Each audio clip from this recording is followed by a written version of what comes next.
कुछ लोग कहते हैं ना कि मैं कोशिश ही क्यों करूं जब मुझे फेल ही होना है, मुझे नाकामी ही मिलना है, या मैं उससे माफी मांगू ही क्यों जब वो मुझे पता है कि वो मुझे माफ नहीं करेगा।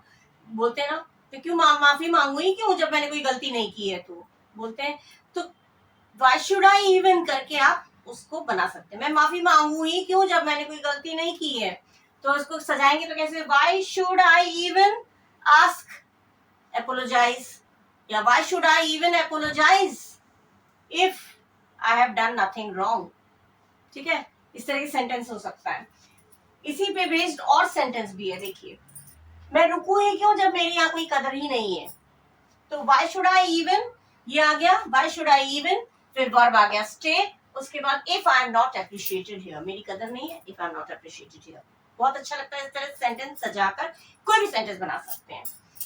मैं उन पर विश्वास ही क्यों करूं जब वो पहले झूठ बोल चुके हैं। तो ठीक है, तो ऐसे होगा why should I even believe, why should आई, देखिए वैसे आया, उसके बाद इवन आया, फिर वर्ब आ गया, even believe them if they lied before, जो पहले झूठ बोल चुका है उस पर बिलीव नहीं होता।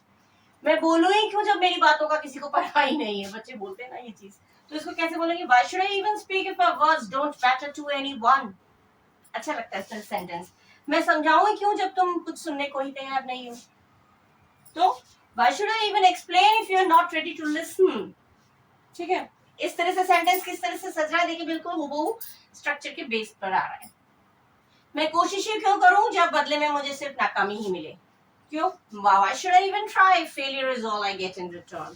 इस तरह के सेंटेंसेस इस स्ट्रक्चर पे बेस्ड, और बहुत सारे स्ट्रक्चर पे बेस्ड बहुत सारे सेंटेंसेस मैंने अपने वीडियोस में डाले हैं। अगर आप लोगों को पढ़ना है तो इंडियन एजुकेशन में विजिट करिए और खूब पढ़िए। Thank you.